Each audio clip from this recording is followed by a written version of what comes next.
What's up, Hobby Maniacs? Rob Bear here today with a look at the new White Dwarf issue 84, dated 5th September 2015. This is kind of like the, we'll call it the makeup issue for Age of Sigmar. I guess it's kind of like there's a few more kits left over, and we're kind of going to put them out, and here they are, and hope you guys are excited.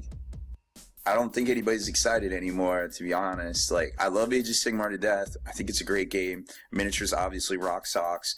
But let's face it, guys. 2.5 months, almost 3 months of Age of Sigmar. I feel like whoever's in charge of putting this stuff out really still doesn't get an idea of what we're looking for as players. Now, just give me a second here. We know fantasy got ran into the ground. Okay, got it. 2010 to, roughly last year. They weren't listening to people. They weren't making changes. They weren't doing anything. It ran itself into the ground because nobody was paying any attention to it. Whether that's because somebody wasn't in charge of GW to handle it, or whoever was in charge, left the company. We see that a lot. Happen with our boys. Happen with a lot of other things. But, when you know that something comes out and maybe it doesn't go over as well as you thought, that's fine. Switch it up. Like, hey, throw some 40K in there. Throw some other releases in there. Stretch it out.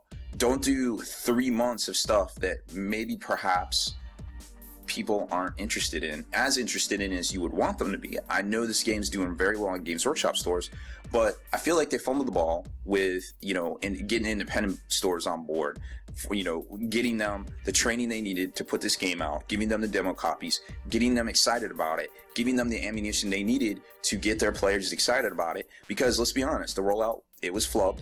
It wasn't that well. It wasn't that well received because of that in a lot of independent game stores. And they just kept pushing ahead with 3 months of these releases when we really could have had some more exciting 40K things, readdress the issue, given the retailers the training, the independent retailers the training, giving them the demos, getting them the ammunition they needed to get people into this game to make it more popular. I mean, if you're going to spend all this time and energy to put out this game, do your best. And this is not Games Workshop's best. Yes, their miniatures are awesome. Yes, their games are awesome. But it's the little stuff like, advertising, marketing, training even. Like, those are key tenets that need to get addressed in future rollouts of new products. And we're not seeing that. We didn't see that. We haven't seen that all summer. And if you're not a Games Workshop store, this game is probably not popular in a store. And it's unfortunate because it is a fun and exciting game. And if you play it with some, responsible gamers, you're going to have a good time with it. Trust me. I give you my guarantee. And if you don't, I'll come to your store and I'll yell at those people for you. How's that? Anyways, so let's take a quick look at this. This is actually a really good issue. There's a lot of content in here, and which is really interesting because normally on a weekend issue, you're not going to see, or excuse me, a holiday weekend issue, you're not going to see a whole lot of content. But they've got the new prosecutors coming out, which look really great, pack of 3. And then, there's some, like, here they are right here. And they look like great models. They're way better than the ones that come in the starter set, the multi-part kits. They got all these gobs and backpacks and things like that. Then they get, you get into the actual special character guys. You got the Knight of Zeros, you got the Venator, which really looks cool, and it's got this cool, like, hawk thing. Then you get into the upgrade sprues themselves, which are probably a limited edition release, kind of like the Dark Angel, Ultramarine, Blood Angel, Space Wolf shoulder pads that we saw earlier in the year, which they look great. I mean, if you're really into this stuff and you want to customize, your Stormcast, this is the way to go, right? And then we have a Stormcast Eternal Battle Tome, which I guess is basically like their army book / codex. Now, yes, you can get the rules online, downloads for free and things like that. But, it's always cool to have it in a paper form, and that looks to be about what this is. So, I guess there's a little bit of confusion here. Like, if I could still get this stuff for free, why are they selling the book? Well, I mean, why wouldn't they? I mean, Infinity puts out free rules, and you can still buy the book. There's other game systems out there that, put out the rules for free, but you can still buy their book. So I kind of get that. I mean, why not? Put out a book, sell it. It's good to have a product. I mean, if it's just a PDF layout, then you're good to go. Of course, there's a limited edition version of it. A new video game is coming out. So there's some really interesting stuff in here. But then when you slide through here, there's a battle plan that's really neat that pits, the Celestin Prime, which is the new release this week, not pre-release, it's already out, against, the forces of what they call them, the rivals. And what's really cool is that they have a save against mortal wounds, the two enemy generals. between the Celestin Prime and whoever he's playing against. So that's kind of cool. It's a really neat little game that's would make a fun demo game if you're interested in doing a demo at your store. This White Dwarf might actually be pretty good to pick up for that. Then they have a sprues and glue section in this particular one, which shows you a bunch of, kind of cool stuff you can do and different poses and things. Because remember, these are all the multi-part kits, which is really cool because they're not those, push fit, I guess is the term, ones that come with the starter set, right? So there wasn't a sprues and glue, there wasn't a paint splatter because we basically don't have a full-on issue and release line, and I guess the ones that are already out, of course, we already seen like a million times how to paint Stormcast, so no big deal there. Then it goes into Armies and Parade, which is happening this October, and then you get some Warscrolls. Now I'm not going to go through these, but obviously I'm going to leave them up on here so you can take a look or take some screenshots or whatever if you need them. But the two different varieties of the prosecutors, and then you got the special character guys. And then you pretty much get to the end of the issue where they kind of talk about some fluff and things, and how the prosecutors get the weapons back. They just kind of rematerialize, kind of like that old Dungeons and Dragons cartoon from back in the day. Now the releases themselves are a little bit pricey. I mean, US dollar. The three kit of the prosecutors is $60, $20 each. Not sure. I don't know. I think that's a tough sell for a game that might not have done enough promoting and training their independent retailers and things like that. But hey, more power to them. I'm sure they'll sell enough of them in their store. And that's the thing that we don't really know. We don't really know what Games Workshop does in their own stores. We don't know their retail network and things like that. And you just don't know, so you can't really assume. I'm more of on the retailer side. I have a lot of friends that own stores or work in stores all throughout the world, and I hear all sorts of stuff, and I'm like, hey man, how's Age of Sigmar doing? And they're like, it's crappy. The players don't want to play it, and well, hey, what Games Workshop do for you guys? Well, they gave us a demo copy. Well, what else? Well, that was pretty much it. They didn't really tell us anything, and when all that stuff was coming on the internet about this and that and all this negativity and things like that, well, Games Workshop didn't really say anything, and they just kind of let all this negativity just kind of build up about the game without addressing anything or attacking things head on or even putting out a statement or just. There were so many missed opportunities, I feel like, and you can trace them back to right there around the end of June, the first week of July, and it's just like watching a train wreck just in like super slow motion. You're just like, oh, this could easily be prevented. But anyways, I digress. So new releases, you got the independent characters that we saw in there. The clan packs are $40 as well. Again, I think that's a little ambitious.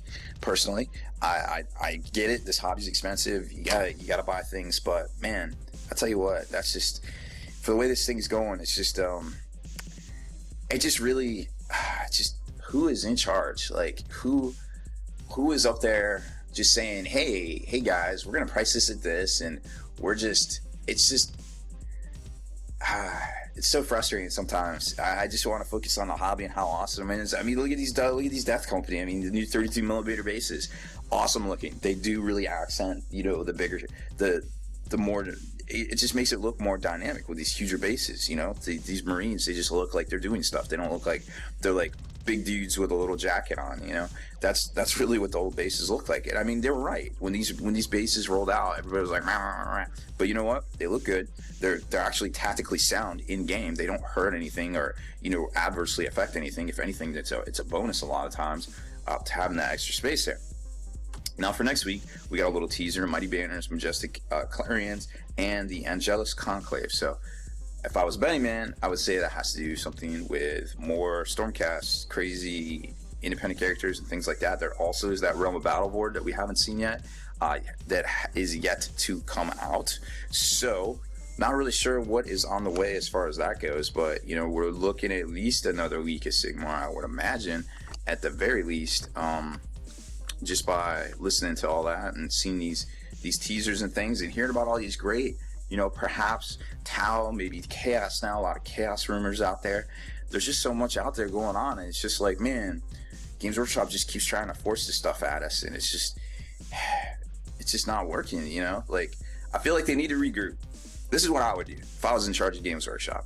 Well, this is what I would do about Age of Sigmar. Immediately regroup. Train the independent retailers. Train them. The big holiday season's coming up.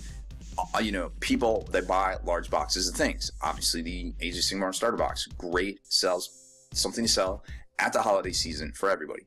So train your retailers, get them some demo copies, give them the ammunition they need. Well, there isn't a points cost. Well, here's what you can say to that. You basically have to train these people how to sell your product. It isn't gonna sell itself. It just isn't. You have to do the legwork. You have to do the stuff out there in order to make this launch successful in independent retailers. Because right now it's not. And that's just the first thing I would do right off the bat. I would not do 3 months, another 3 months of Age of Sigmar. I would tic-tac it.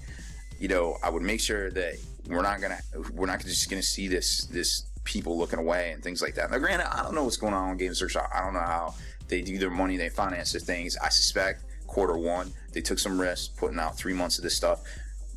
October 1st we'll see Q2 in the Games Workshop fiscal year, where they got to be a little bit more tighter. They're going into their 6-month sales report at the end of December/January, so they got to report what's going on. So they're going to be all about back to business in October 1st. I guarantee that. So will we have to wait to see 40K on October 1st? Don't know. But the good news is that I think we're starting to run out of Age of Sigmar releases, at least that are rumored to be out there, or that could even possibly be out there at this point without going into brand new, design faction, things like that. So that's about it for this one, guys. It went a little long. I had a lot to say about it because I just don't think they're making the right moves here. I really think they fumbled this launch, and I hate to see such a good game be poorly received in game stores. It's just not worth it. I mean, there's so many other games out there that are so terrible, but they get received well, and then they just flop. So it's like, well, this is a great game. It plays well. It looks great, but it's not being received well. So it might flop. So it's like, oh man, it's so frustrating to see something flop because of the way it was presented by the company, and not because, that it's a terrible game or it's terrible miniatures. You know what I mean? So that's it for this one, guys. Make sure you stay in the trenches, subscribe to this YouTube channel, check out the blog, spikybitsblog.com, and head on over to thelongwar.net. That's the home of the battle reports for exclusive content and early access videos. Become a veteran of the Long War today.